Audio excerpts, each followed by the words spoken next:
La derrota de los nazis. Estos son algunos de los hombres más relevantes del régimen nazi. El Führer, Adolf Hitler. Hitler era totalmente despiadado. Si surgía algún obstáculo en su camino, siempre encontraba una justificación para librarse de él. El as de la aviación, Hermann Göring. Un vividor. Le gustaban las mujeres, el vino, las drogas. El Relaciones Públicas, Joseph Goebbels.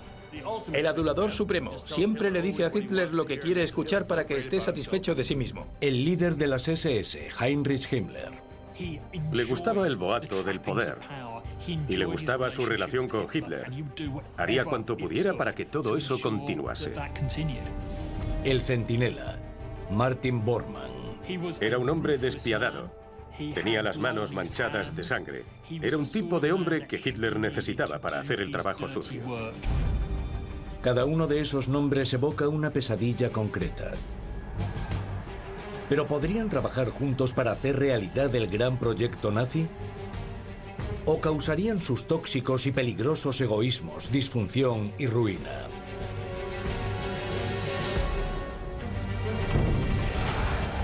La cúpula del mal.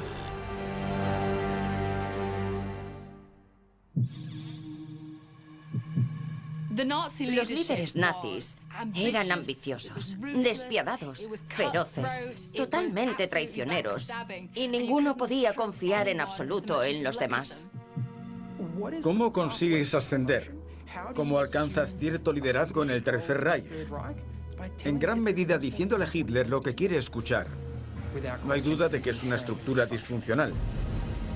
El liderazgo de Hitler a menudo era contradictorio y egoísta.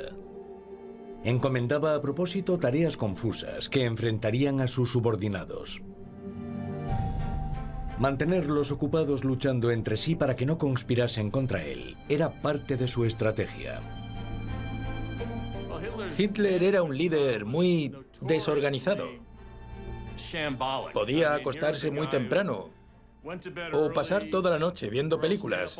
Nunca se levantaba antes del mediodía. Le costaba mucho mantenerse concentrado en algo. No escuchaba ni leía informes. Siempre reaccionaba por instinto. Y pensaba que su instinto era superior a las opiniones profesionales de otros que sí leían informes de inteligencia y analizaban los problemas. Trataba de reforzar sus prejuicios. Si quería hacer algo, encontraba razones para hacerlo o alguien que le dijese que era factible e ignoraba o purgaba a los demás. Y esa actitud tóxica envenenaba cualquier opción de que la élite nazi funcionase adecuadamente.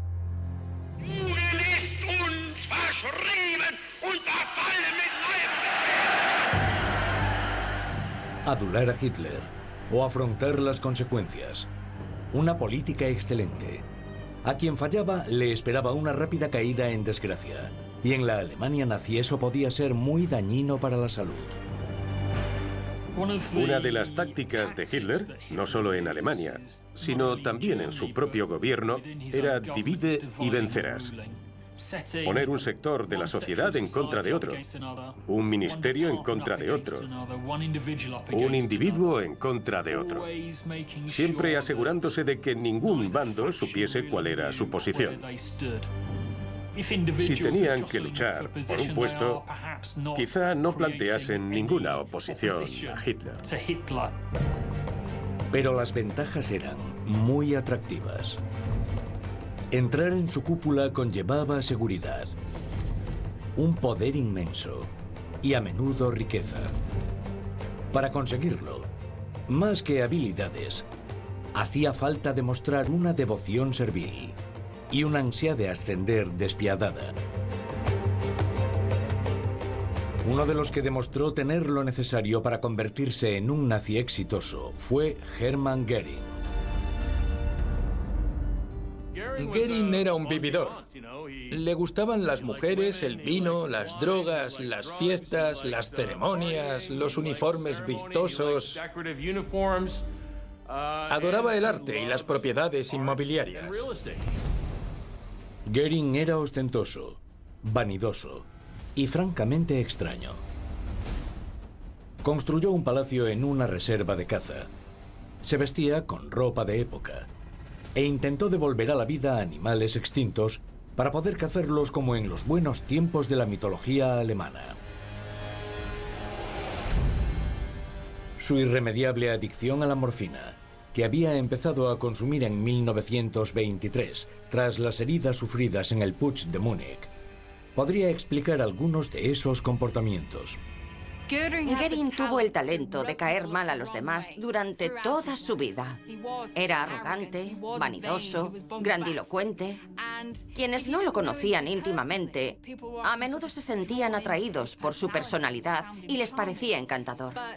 Pero en cuanto se daban cuenta de que debían trabajar con él, sabían que debían lidiar con un adicto a la morfina, muy impredecible, con cambios de humor. Goering merecía un puesto en la cúpula, pero se condenó a sí mismo a caer en desgracia. Aunque a menudo lo parecía, Goering no era ningún payaso. Cuando se lo proponía era tan eficazmente malvado como el mejor de los nazis. Y Hitler se fijó en él. En la Primera Guerra Mundial había sido comandante del escuadrón Circo Volador. A las órdenes de von Richthofen, el célebre Barón Rojo, había demostrado su habilidad, causando 22 bajas al enemigo. Goering tenía todo el carisma y el atractivo de un as de la aviación en la Primera Guerra Mundial. Y Hitler se aferró a eso. Necesitaba esa relevancia casi extravagante para que el movimiento nacionalsocialista destacara. A los dos les convenía esa relación. Hitler conseguía carisma y Goering compartía su ansia de recuperar la grandeza de Alemania. Sobre todo porque había visto la fuerza aérea alemana destrozada y desmoralizada después de la Primera Guerra Mundial. Había jurado que la aviación alemana volvería a surcar los cielos y con Hitler podía lograrlo. Goering ascendió rápidamente por el escalafón. En 1923, Hitler lo puso al frente de la Sturmabteilung, las SA, que Goering transformó rápidamente en una numerosa y poderosa organización de agitadores y matones. Actuaban totalmente al margen de la ley, básicamente como una banda callejera a las órdenes de Hitler, que atacaba toda oposición al plan nazi. La arrogancia de Goering lo hacía enormemente impopular entre los hombres bajo su mando. Pero envalentonó al floreciente partido nazi para intentar tomar el poder por la fuerza. En 1923, el partido había adquirido la confianza suficiente para intentar un descarado golpe de Estado. Los nacionalsocialistas fueron convocados por Hitler en una cervecería de Múnich con un plan para derrocar al gobierno federal. Pero el plan fracasó. Murieron 16 miembros del partido y Goering resultó gravemente herido. Esa herida causó dolores a Goering el resto de su vida. Y también la adicción a la morfina, que hizo que aumentara mucho de peso. Y con el tiempo cambió su personalidad. Aunque siempre había sido un poco difícil y arrogante, también era inteligente. Y la morfina debilitó su inteligencia. Aunque el complot fracasó estrepitosamente, para un viejo amigo de Hitler tuvo sus ventajas. Ernst Röhm, una pieza central durante el fallido golpe de Estado, desplazó al incapacitado Goering como líder de las SA. Bajo el mando de Röhm, el número de miembros se disparó casi hasta los 3 millones. Pero se avecinaban problemas.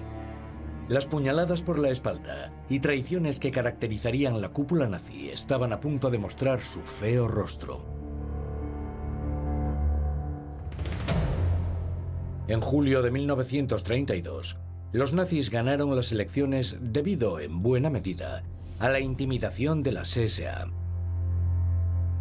Hitler ya era canciller y Goering fue nombrado presidente del Reichstag, además de ser su mano derecha.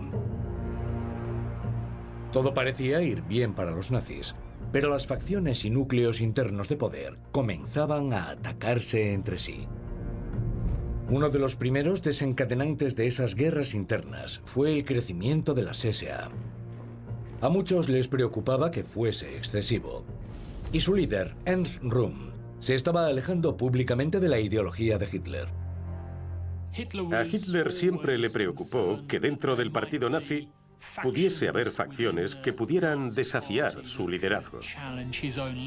Y vemos cómo trataba de consolidar la base de su poder y elimina a esos enemigos que podrían llegar a representar un desafío para su liderazgo y su supremacía. Röhm y las SA podían llegar a ser una fuerza poderosa que le sería muy difícil controlar. Para mantener a raya a las SA, Hitler creó el Servicio de Seguridad, las SS. Y a continuación amplió la Gestapo, la policía secreta estatal, y otorgó el mando de ambas a Heinrich Himmler. Esta nueva versión de matonismo organizado podría contrarrestar el poder de las SA y su líder, Ernst Röhm. Los líderes nazis Hermann Göring, el jefe adjunto del partido nazi Rudolf Hess, el ministro de propaganda Joseph Goebbels y el líder de las SS Heinrich Himmler comenzaron a confabularse en torno a un plan mortal para deshacerse de Ernst Röhm para siempre. En 1934 los conspiradores iniciaron su campaña contra Röhm. Difundieron rumores y pruebas falsas, según los cuales Röhm planeaba derrocar al régimen. Y también chismorreó sobre su supuesta homosexualidad. Ni Röhm ni las SA planearon jamás asaltar el poder en Alemania. Pero la verdad nunca fue un obstáculo para una buena conspiración nazi.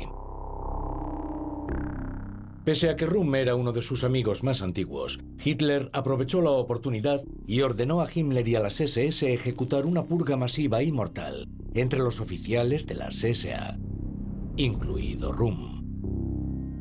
Debía ser rápida y despiadada. Sería conocida como la Noche de los Cuchillos Largos. Hitler era totalmente despiadado. Si surgía algún obstáculo en su camino, siempre encontraba una justificación para librarse de él. Así que Röhm y las SA debían ser exterminados. ¿Por qué no hacerlo?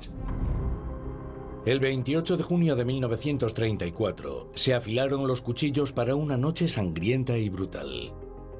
El régimen se preparó para volverse violentamente contra sí mismo. Hitler ordenó a Röhm y a los líderes de las SA que se reunieran en un balneario bávaro.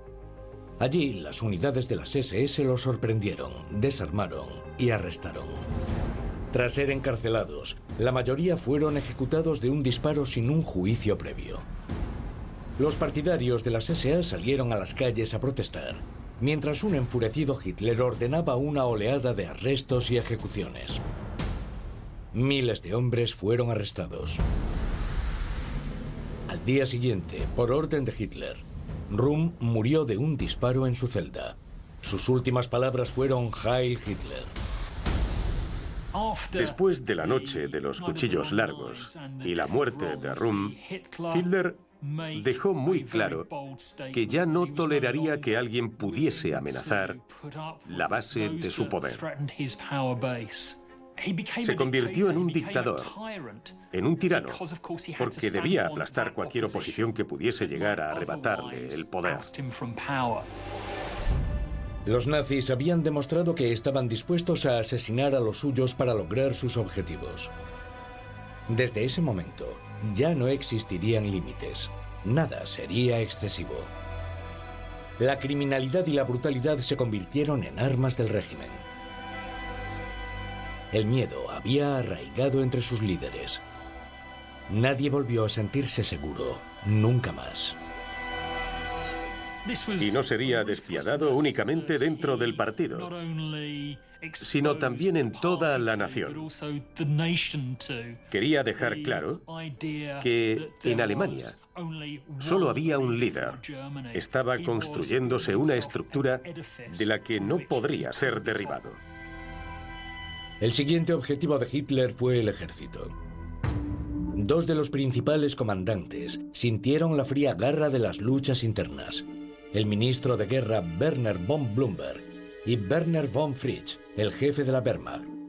En 1937, Hitler se reunió con sus líderes militares, entre ellos Blumberg, el ministro de guerra, y Fritsch, el comandante en jefe de la Wehrmacht, y esbozó sus agresivos planes para la expansión alemana, sobre todo por Europa Oriental e incluso por la Unión Soviética.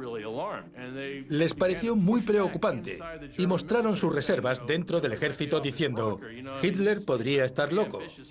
Eran planes muy ambiciosos, y cuando esos rumores dentro del ejército alemán llegan a oídos de Hitler, piensa: tengo que deshacerme de ellos y sustituirlos por otros que sean leales a mí y cumplan mis órdenes sin dudar. Así que organiza un par de escándalos. El primero afectó a von Blumberg. En enero de 1938 se casó con la mecanógrafa Erna Grun, de 26 años, con Hermann Göring como padrino y el propio Hitler como testigo. Pero el amor verdadero siempre encuentra obstáculos, sobre todo en la Alemania nazi.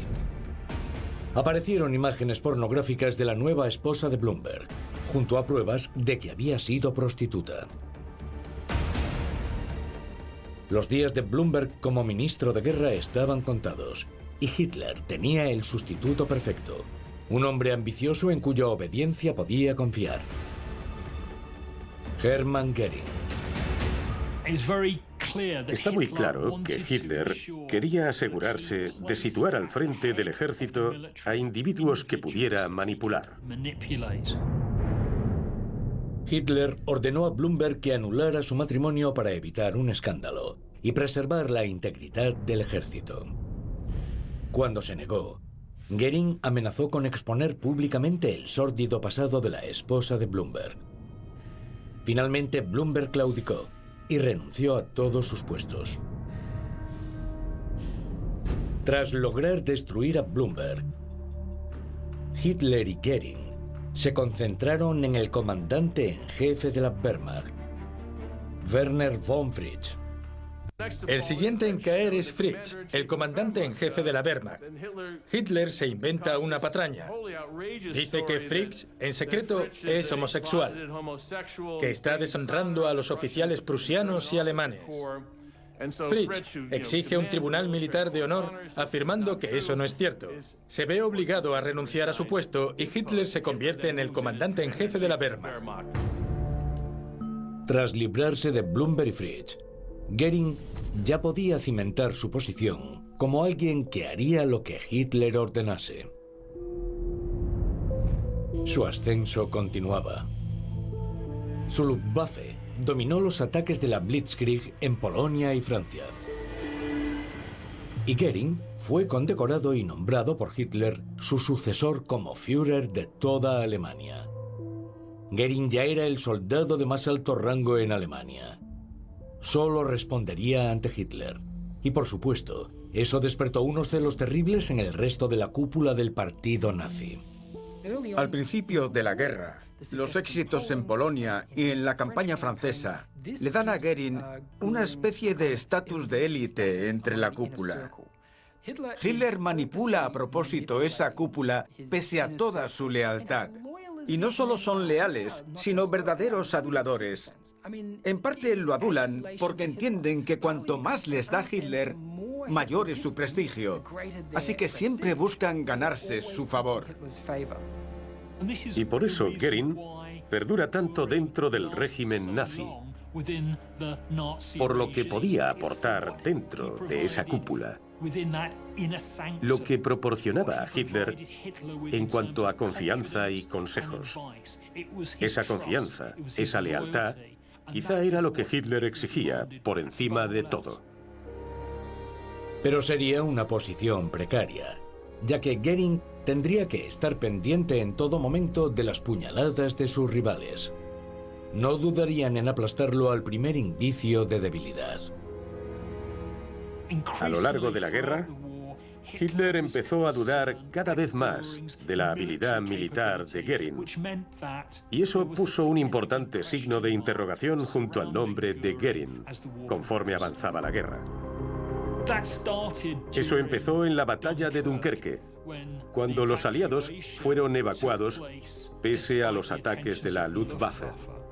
La Luftwaffe no logró las victorias estratégicas que Goering había sugerido que podía lograr. A medida que avanza la guerra y su suerte comienza a declinar, en parte debido a sus evidentes fracasos, recae en su adicción a la morfina, que se vuelve cada vez más problemática, así que Goering va perdiendo relevancia. Pero si Goering era el confidente más cercano de Hitler entre los líderes militares, en quien más confiaba dentro del partido era sin duda en el ministro de Propaganda e Ilustración Popular, Joseph Goebbels. Era el más nazi de todos los nazis, fanático, leal a su Führer y sediento de poder. Goebbels tenía un poder inmenso, porque la imagen de Hitler dependía de Goebbels, de su manipulación de la información y de su creación de la figura heroica de Hitler. Todos los líderes nazis como Goebbels, Bormann, Himmler, Goering, todos ven desde el principio que Hitler es un hombre débil y que es fácil de manipular. Goebbels es su mayor adulador. Siempre le dice a Hitler lo que quiere escuchar y hace que se sienta bien consigo mismo. Siempre está de su lado, siempre soltando propaganda nazi. Es una figura crucial.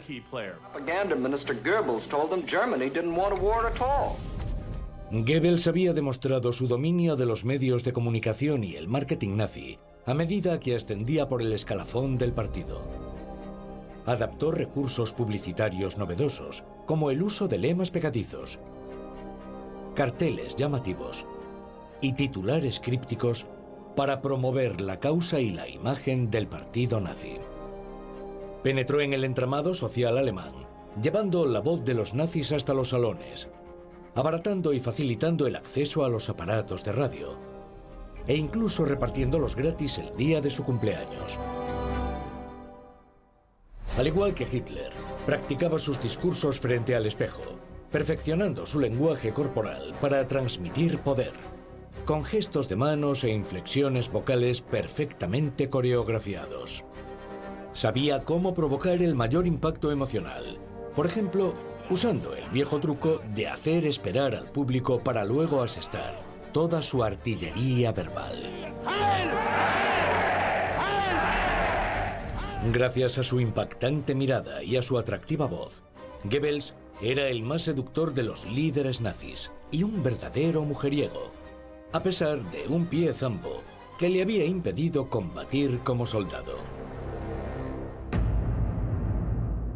Tras el estallido de la guerra, Goebbels comenzó a usar su máquina de propaganda para crear mensajes y controlar la información sobre lo que ocurría en los frentes de combate.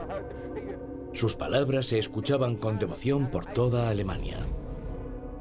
En 1943, Goebbels fue nombrado ministro de la Guerra Total, después de presionar a Hitler para que adoptara una política que incluía medidas como cerrar negocios no esenciales, reclutar mujeres como mano de obra y alistar más hombres en la Wehrmacht. El concepto de guerra total es un fantástico mensaje propagandístico. Demuestra la habilidad de Goebbels para aprovechar el momento y decir: está muy claro que estamos perdiendo la guerra, que hemos sufrido un gran revés. Y debemos responder a ello aprovechando el momento, haciendo que la gente crea: tenemos medios suficientes, ahora Alemania combatirá de verdad. Ahora es el momento de contraatacar y luchar de verdad. Como con cada maniobra y ascenso dentro de la jerarquía nazi, alguien terminaría sintiéndose ignorado y amenazado. Esta vez fue Goering. Goebbels presionaba para que se modificasen la producción y la fabricación de armamento, y eso significaba un conflicto directo con Goering. Tras sus fracasos en la batalla de Inglaterra y no lograr reducir las pérdidas en el frente oriental, su adorada Luftwaffe estaba a punto de sufrir las consecuencias con la reducción de armamento para sus aviones. Goering comenzaba a sentirse marginado y poco respetado. Cuando la guerra total, dirigida por Goebbels, se convierte en una realidad en 1944, vemos que la ira se apodera de Göring. No se le ha otorgado la responsabilidad que esperaba, que había exigido, en la que tanto había pensado. Y siente que los responsables no tienen la experiencia necesaria para dirigir una economía de guerra total. Y probablemente tiene razón. Un aspecto crucial del concepto nazi de una economía de guerra total era una población temerosa y totalmente servil, además de cientos de miles de trabajadores esclavos. La encargada de esa tarea sería la temida Policía Estatal de Seguridad del Reich, las SS, dirigidas por otro miembro de la camarilla de Hitler, Heinrich Himmler. Himmler era uno de los aliados en los que más confiaba Hitler. Probablemente le concedía más capacidad de maniobra que a los demás. El control de la administración nacional era una enorme responsabilidad, enorme, y le proporcionó una base de poder gigante. Y además, era el responsable de las SS, la fuerza político-militar del partido, por así decirlo. Los escuadrones de la muerte de las SS de Himmler llegarían a ser temidos en toda Europa, y fueron responsables de la muerte de millones de polacos y eslavos en el este. Los comandantes nazis sabían que debían estar del lado de Himmler. Enemistarse con él, como les ocurrió a algunos, significaba perder de inmediato su cargo, o algo peor. Su poder se deriva de la confianza del Führer. Era muy leal a Hitler, y este también le era muy leal. No hay duda de que la naturaleza de su responsabilidad, la seguridad interna, significaba que podía usar esa base de poder para atacar a sus enemigos muy rápidamente. Y lo hizo rápidamente en muchas ocasiones.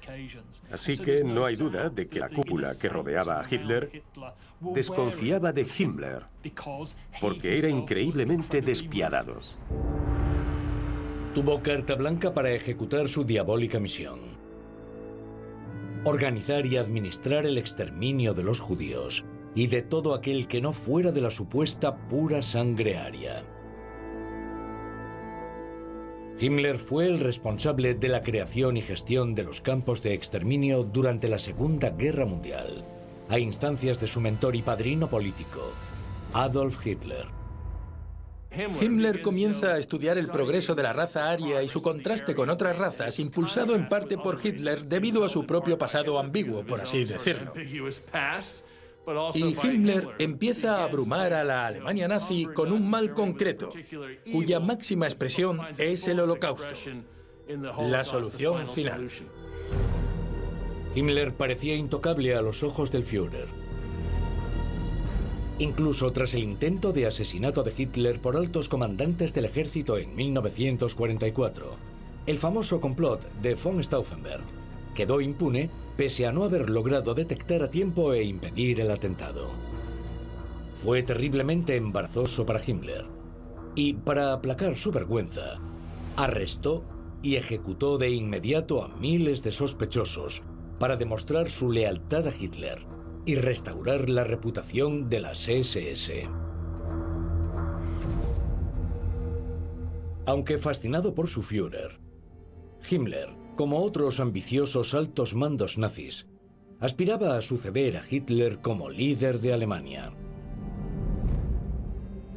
Y sospechaba que uno de los que se interponían en su camino era Albert Speer, el arquitecto de los grandes edificios y monumentos de Berlín en honor del Reich. Speer impresionó tanto a Hitler con sus visiones arquitectónicas de un nuevo Berlín, que le otorgó un cargo crucial: ministro de Armamento y Municiones. Hay quien lo considera parte de la cúpula, pero era un arquitecto con el que Hitler disfrutaba conversando sobre diseño. No era poderoso, Pero por eso mismo lo escogió. Es un nuevo jugador. Hitler no permite que nadie asuma demasiado poder y es absolutamente leal a Hitler. Así que es la persona perfecta en ese sistema para asumir ese cargo. Vemos una disfunción tremenda entre la cúpula de Hitler porque los encargados de dirigir algo no son necesariamente designados por su capacidad. Speer satisfacía la vanidad de Hitler, haciéndole pensar que eran colegas, arquitectos, artistas, genios creativos. Le encantaba estar con Speer y revisar los planos de una nueva cancillería del Reich o de la nueva capital imperial, que iba a ser Berlín. Hitler admiraba tanto a Speer que Himmler lo consideraba un rival especialmente peligroso en la administración del Reich y también como posible sucesor de Hitler. Para intentar tener a Speer de su parte, Himmler le ofreció el prestigioso cargo de Obergruppenführer de las SS. Pero a Speer no le interesaba. Lo último que necesitaba era estar bajo la atenta mirada de Himmler.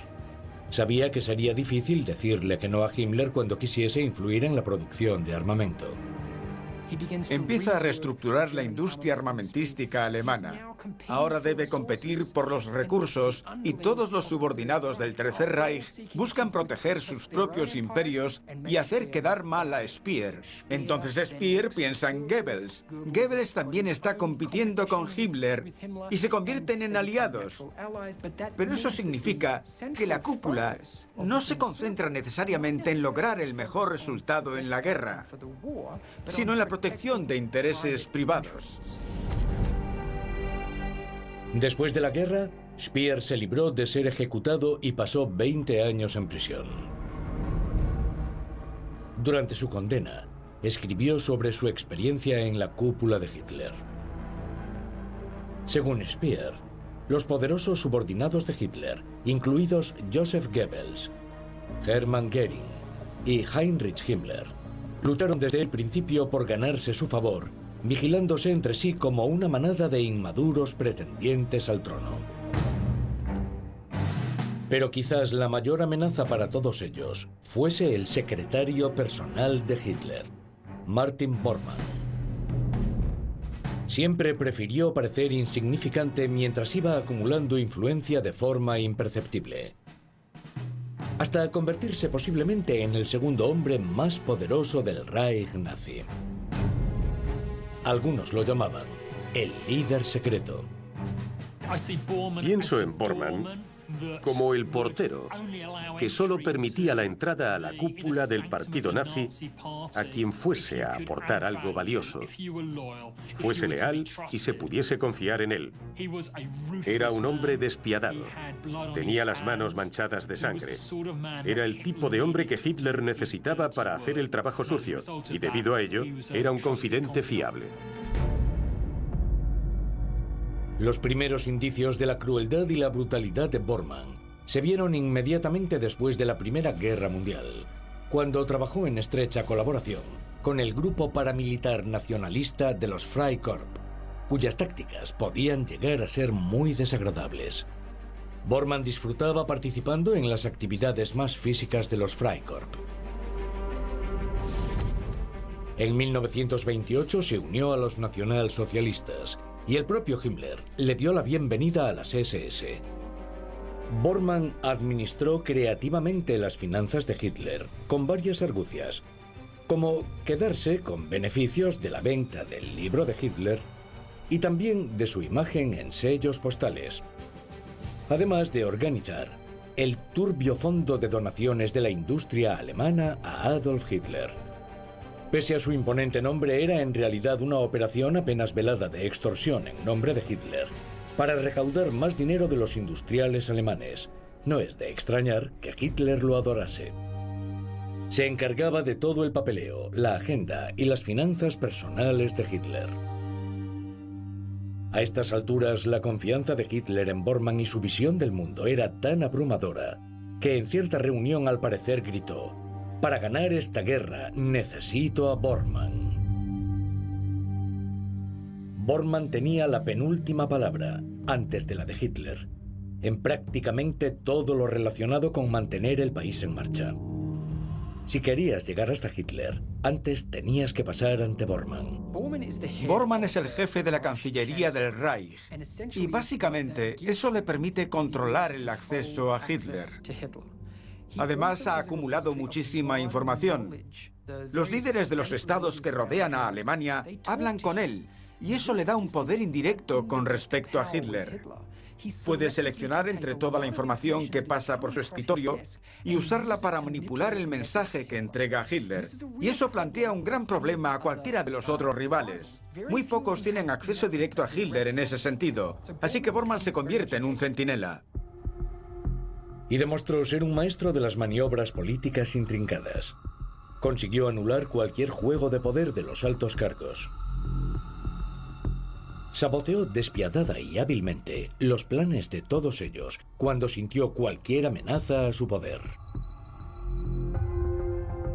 Los miembros de la cúpula siempre se enfrentaban por conseguir estar con Hitler. Martin Bormann parecía tener más opciones de estar con Hitler a solas, hablarle al oído e influir en él, quizás más que cualquier otro miembro del equipo cercano que se formó en torno a Hitler. Y debido a ello, era considerado alguien peligroso. En febrero de 1943, la derrota alemana en Stalingrado desencadenó una crisis en el régimen. Fiel a su estilo, Bormann aprovechó el desastre militar y, al hacerlo, provocó una durísima lucha de poder dentro de la cúpula. Bormann hizo una propuesta que Hitler aceptó: la creación de un comité formado por 3 hombres que representasen al Estado, al ejército y al partido. Así se aprovecharía la productividad del país en beneficio del esfuerzo bélico. El Comité de los Tres fue un intento de los alemanes en plena Segunda Guerra Mundial de lograr un uso más eficiente de los recursos y la producción para luchar en diversos frentes. La idea era contar con un representante de la industria, otro del partido nazi y otro del ejército alemán, que se sentarían en una mesa y decidirían qué planes debían financiarse y el destino de los recursos. El Comité de los Tres estaba formado por Hans Lammers, el influyente jefe de Cancillería del Reich que trabajaba con Bormann; el mariscal de campo Wilhelm Keitel, de las Fuerzas Armadas; y, por supuesto, Martin Bormann. A Hitler pareció gustarle la idea del comité, ya que ninguno de los miembros planteaba ninguna amenaza para su liderazgo ni estarían en desacuerdo con él. El comité debía proponer medidas independientes, ajenas a las opiniones de sus respectivos ministerios, para que Hitler tomase las decisiones finales. Y eso no favorecía en absoluto a ciertas personas. El Comité de los Tres fue atacado de inmediato por parte de la jerarquía nazi, por personas como Göring, Himmler, Goebbels o Speer. Les molestaba que se entrometieran en sus parcelas. El Comité de los Tres tenía como meta racionalizar la respuesta alemana en la Segunda Guerra Mundial, pero quedó en nada. A pesar del Comité de los Tres, el caos administrativo continuó afectando al bando alemán.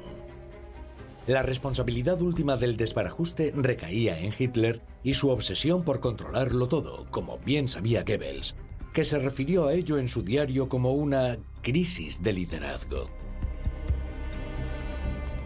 Pero Goebbels seguía demasiado fascinado por Hitler como para desafiar su poder. A medida que la guerra seguía empeorando para Alemania y la desesperación y la duda enrarecían la atmósfera, los miembros de la cúpula comenzaron a enfrentarse brutalmente entre sí. Se echaban la culpa unos a otros, y el aire que rodeaba el escritorio de Hitler se volvió más tóxico e improductivo que nunca. Y comenzaron las inevitables caídas en desgracia de los poderosos. Himmler margina cada vez más a Göring porque ve todos sus puntos débiles, su falta de ética laboral, su conducta bufonesca, su adicción a las drogas, y consigue dejar a Göring cada vez más al margen ante los ojos de Hitler, sobre todo al final de la guerra. No hay duda de que la cúpula se vuelve casi inoperante. Y creo que si algo ilustra esa disfunción es que alguien que ha sufrido tantas derrotas como Goering, tanto personales como en el campo de batalla, sigue en esa cúpula. Nunca es reemplazado. Y eso es absurdo. Aunque fue marginado en los últimos meses de la guerra, Goering tendría una última oportunidad de alcanzar la cima. Cuando fue informado de que Hitler básicamente había perdido la cabeza y planeaba suicidarse, decidió intentar hacer valer su condición de futuro líder, basándose en el acuerdo que Hitler había firmado, nombrándolo su sucesor.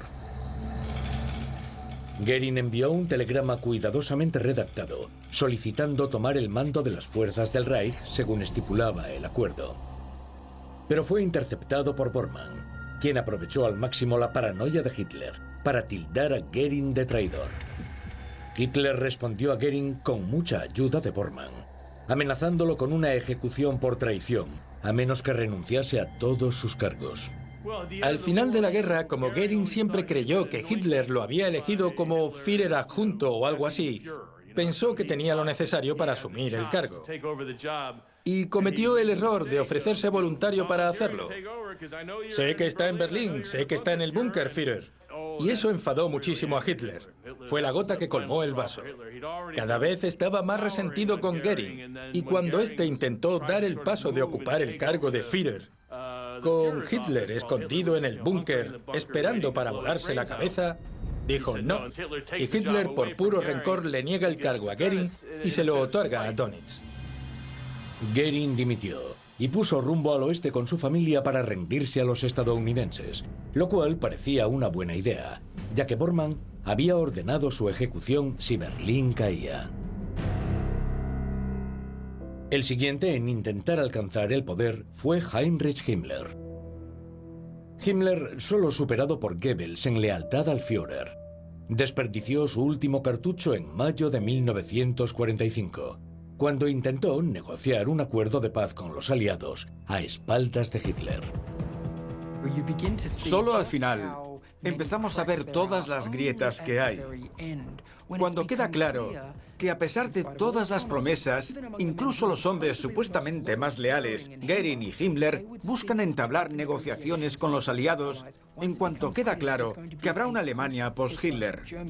Para Hitler esa es la traición final, y supongo que de alguna forma también demuestra que todos ellos son en última instancia egoístas. Los aliados rechazaron sus generosos términos y el juego terminó para Himmler. Como insulto final al creador del Holocausto, Heinrich Himmler fue declarado traidor oficialmente, y al igual que Goering, despojado de todo poder y rango nazi. Pero ya no importaba. Alemania estaba a pocas horas de perder la guerra, y Himmler a pocos días de suicidarse tras ser capturado por los aliados. Solo Goebbels se mantuvo firme en su lealtad, y tras el suicidio de Hitler y ante la inminente caída de Alemania, se convirtió en canciller. Lo fue menos de un día, antes de que su esposa y él envenenasen a sus 6 hijos y a sí mismos. Martin Bormann había demostrado ser despiadado y conspirador hasta el final, y después de tener la satisfacción de vencer a su archienemigo Goering, intentó huir. Aunque su paradero fue un misterio durante mucho tiempo, al final se confirmó que cayó víctima de la artillería soviética, mientras intentaba desesperadamente alcanzar la libertad. Mientras los muros se derrumbaban literalmente a su alrededor, ellos siguieron vengándose e intentando ajustar cuentas entre sí hasta su amargo final. Las semillas de la destrucción del Reich desde dentro estaban sembradas desde el principio. Para estos cobardes sociópatas, su jactancia y poder personal fueron más importantes que la posibilidad de ganar la guerra.